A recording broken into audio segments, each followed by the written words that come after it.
안녕하세요, 육아동지 여러분. 아육톡입니다. 주의라는 게 인지적 처리 과정에 있어서 가장 필수적이고 기본이 되는 기제라 이에 대한 연구 역시 다양한 관점에서 진행이 되거든요. 그리고 우리 아이들 주의력 괜찮을까 확인을 할 때에도 주의력의 다양한 측면에서 살펴봐야 합니다. 이번 영상에서는 주의력 중에서도 특정 활동에 지속적으로 주의를 집중할 수 있는 지속주의 능력이랑 한 가지 대상에서 다른 대상으로 주의를 유연하고 빠르게 이동시키는 전환주의 능력에 대해서 한번 다뤄볼게요. 추가적으로 일상에서 주의력 향상을 위한 방법들도 한번 다뤄볼게요.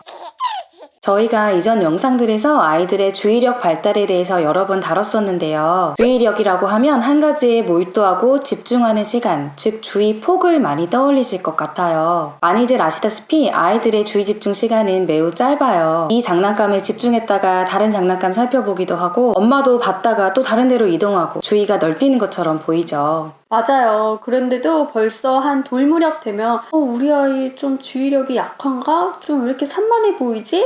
이런 고민을 하는 분들이 또 많이 계시더라고요. 이렇게 돌 전후로 어린 아이들 주의력이 왜 약할까요? 우리 주변에는 사실 정말 많은 정보들이 있잖아요. 이런 정보들을 효율적으로 처리하려면 자기가 원하는 정보에만 선택적으로 주의를 기울이고 필요 없는 다른 정보들에 대해서는 억제하는 능력이 굉장히 중요하거든요. 이런 거를 선택적 주의와 억제의 기능이라고 해요. 그런데 어린아이들 같은 경우에는 주변에 방해되는 자극이나 정보들을 차단하는, 억제하는 능력이 굉장히 부족하기 때문에 쉽게 주의가 분산되고 흐트러지고 이동할 수밖에 없는 거죠.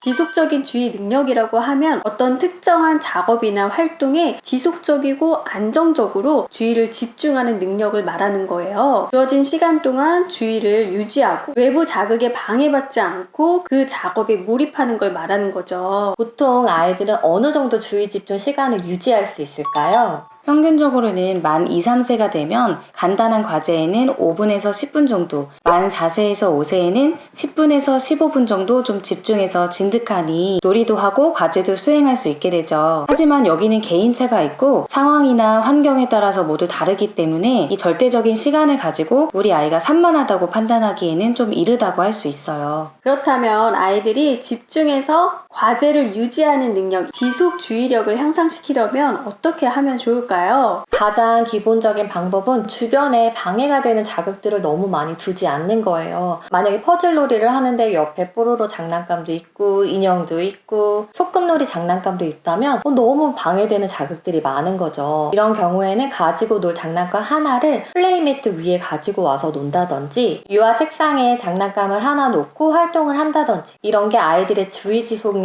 유지하는데 1차적인 도움이 될 수 있겠죠. 그리고 어린아이의 경우 주의력을 유지시키는 데 도움이 되는 간단한 팁도 있어요. 보통 엄마랑 아빠랑 같이 이렇게 책을 읽어줄 때 아이가 책 보다가 도망가기도 하고 막 산만해지기도 하고 그렇잖아요. 이럴 때 가장 간단하게 도움이 될 수 있는 부분은 봐야 할 부분을 포인팅을 하면서 같이 읽어주는 거예요. 아이들은 6개월 정도만 돼도 저기 달 있다 이렇게 손을 가리키면 같이 보잖아요. 다른 사람과 함께 동일한 사물이나 주제에 함께 주의를 기울이고 공유하면서 상호작용하는 거예요. 이런 걸 공동주의라고 하고 우리 아이들의 인지나 사회성 발달 지표의 중요한 요소예요. 만약에 지금 그림책처럼 한나는 고릴라 인형을 방 구석에 치워두었어. 그러고는 다시 잠이 들었지. 그런데 그날 밤에 굉장한 일이 일어났어. 하면서 엄마가 손으로 점점 커지고 있는 고릴라를 가리켜주면서 아이가 어디를 보면서 이야기를 들어야 할지를 알려주는 거예요. 어디를 봐야 할지 일종의 가이드 같은 느낌이네요. 아이들이 처음에 한글책 읽기 시작할 때 주의가 흐트러지는 경우가 있는데 그때 글자를 이렇게 손으로 짚으면서 읽기도 하잖아요. 저희가 예전에 주의력 영상에서 시각, 청각 주의력을 향상시킬 수 있는 놀이와 활동을 소개해 본 적이 있었어요. 노래 들으면서 특정 단어가 나오면 박수 치는 거, 풍기 뱉기 게임, 할리갈리 같이 보드게임 같은 것들인데 지난 영상들 저희가 더보기란에 첨부할 테니까 한번 보고 다시 참고해 보시면 좋겠어요. 주의 전환 능력은 한 가지에 주의를 집중하고 있다가 다른 것으로 주의를 유연하고 빠르게 전환할 수 있는 능력을 의미하는데요. 주의를 전환한다고 했으니까 아이가 이 장난감도 가지고 놀았다가 저 장난감도 가지고 놀았다가 저곳으로 막 뛰어갔다가 다시 또 엄마한테 왔다가 이런 걸 보고 우리 아이가 주의 전환 능력이 잘 발달하고 있구나. 주의 전환 능력이 좋구나. 이렇게 얘기할 수 있을까요? 근데 그렇게 이야기하니까 산만한 거랑 주의 전환 능력이 좀 헷갈릴 수 있을 것 같아요. 그쵸. 주의 전환 능력을 평가할 때는 상황과 맥락을 항상 봐야 되는데요. 아이가 주의를 전환해야 할 필요가 있을 때, 주의를 전환해야 할 때 빠르고 유연하게 전환할 수 있을 때 우리는 아이의 주의 전환 능력이 발달하고 있다라고 평가를 합니다. 사실 이게 굉장히 중요한 포인트인데 이걸 놓치는 경우가 많더라고요. 예를 들어서 이런 고민을 하는 부모님이 있다고 가정을 해볼게요. 우리 아이 주의력이 약하다는 평가를 선생님한테 들었어요. 근데 저희 아이는 책 좋아해서 책 한 번 보면은 막 빠져들고 몰입해서 보거든요. 그리고 저희 아이 게임할 때 불러도 대답 안 할 정도로 진짜 집중해서 잘하거든요. 근데 왜 선생님이 우리 아이가 주의력 약하다는 말씀을 하셨을까요? 이런 고민을 또 털어놓는 부모님이 있거든요. 이런 경우에는 아이가 한 가지 과제에 몰두하는 지속 주의력은 뛰어날 수가 있죠. 그런데 다른 상황과 환경에서도 아이 행동을 함께 관찰할 필요가 있어요. 예를 들어 본인이 좋아하는 일에만 집중을 잘하고 어린이집에서 자유놀이 시간에 막 자기가 좋아하는 놀이 잘 하고 있었어요. 그러다가 선생님이 누구 반 친구들 모이세요, 이런 활동 합시다 라고 했는데 이전 활동에서 지금 이 활동으로 주의를 전환하는 거를 어려워한다면 주의력의 전반적인 발달에는 어려움이 있다고 볼 수 있겠죠. 만약에 우리 10분 뒤에 집에서 출발해야 되는데 그동안 뭐 하고 있을까 했을 때 아이가 책을 보고 있겠다고 했어요. 책을 보고 있다가 10분이 지나서 아유가 이제 출발해야 돼 라고 했을 때 보던 책을 덮고 만약에 나갈 채비를 할 수 있다면 이 아이는 주의 전환 능력이 굉장히 잘 발달했다고 볼 수 있겠죠. 주의 전환이 필요한 상황에서 아이가 계획했던 대로 주의 전환을 하고 실제로 실행하는 능력도 발달한 거잖아요. 주의 전환 능력을 일상에서 키워주는 팁을 말씀드리자면 아이의 일상을 예측 가능한 상태로 만들어 주시는 거예요. 스스로 다음 행동을 예상하고 계획도 세워보고 실행하고 이런 것들이 실행 능력과도 좀 관련이 지어지죠. 예를 들어 한참 집중해서 만화를 보고 있는데 갑자기 아이한테 우리 이제 나가자 이렇게 하면 아이가 주의를 전환해서 밖으로 나가는데 어려움이 있을 수 있겠죠. 이럴 때에는 아이가 미리 다음 일을 예상할 수 있도록 예고를 하는 거예요. 아유가 우리 10분 뒤에는 영상 꺼야 해. 이제 마지막으로 이것만 보고 끄자. 이렇게 아이가 예측할 수 있도록 미리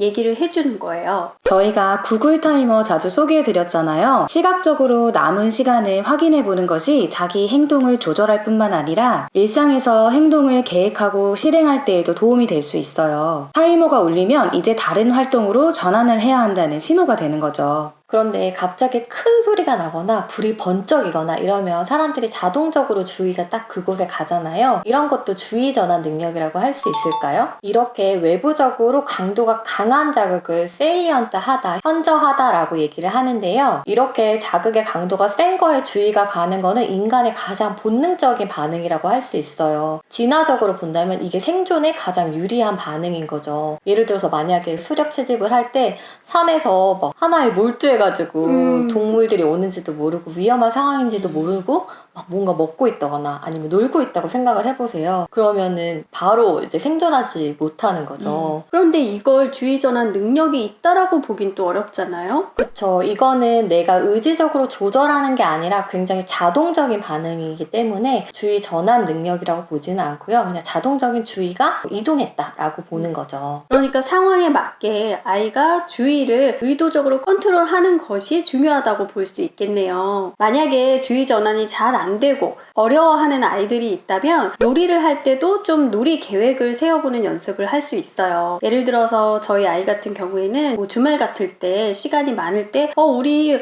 오늘 이따가 점심 먹을 때까지는 뭐 하고 놀까 이렇게 이야기하면 이제 아이가 스스로 한번 계획을 세워보는 거예요. 엄마 있잖아, 나는 윷놀이 한 판 할까 두 판 할까 두 판 하고 유니콘 게임 한 판 하고 그러고 나서 신데렐라 놀이 할래? 이제 이런 식으로 자신이 스스로 놀이 계획을 세워보고 실행을 해보는 거죠. 그러면 이제 윷놀이에서 유니콘 게임으로, 유니콘 게임에서 신데렐라 놀이로 이렇게 활동이 다른 활동으로 전환되는 경험을 스스로 해보는 거예요. 아이들의 주의 전환 능력을 향상시켜줄 수 있는 놀이도 일상에서 할 수 있는 놀이들과 크게 다르지 않아요. 아이들과 숨바꼭질, 술래잡기, 무궁화꽃이 피었습니다 같은 놀이도 다 역할의 변화가 있잖아요. 이런 놀이 속에서 자연스럽게 전환 능력을 키워줄 수가 있어요. 일상에서 분류하는 게임도 주의 전환 능력에 도움이 될 수 있어요. 예를 들어서 동물 피규어로 놀이를 한다고 해볼게요. 이럴 때 우리 다리가 4개인 동물을 찾아보자 하면 사자도 찾을 수 있고 소도 찾을 수 있고 뭐 기린도 들어갈 수 있겠죠. 그런데 이 다음에는 우리 이번에는 풀을 먹는 초식 동물이랑 고기를 먹는 육식 동물로 나눠보자 이렇게 해보는 거예요. 그러면 아까는 다리가 4개인 동물, 사자, 소, 기린 이런 것들이 하나로 묶였는데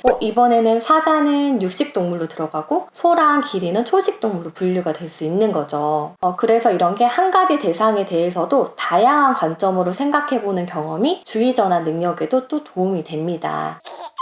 네, 이번 영상에서는 우리 아이들 주의력 발달에 대해서 놓치기 쉬운 지속주의와 전환주의에 대해서 알아봤어요. 일상에서 놀이와 활동을 통해서 우리 아이의 주의력 발달을 위해서 이런 것들도 신경 써주시면 좋을 것 같아요. 네, 저희 영상 재밌게 보셨으면 아육톡 채널 구독해주시고요. 좋아요도 꾹꾹 눌러주시고 알람도 따르릉 울려주세요. 육아동지 여러분 다음에 또 만나요.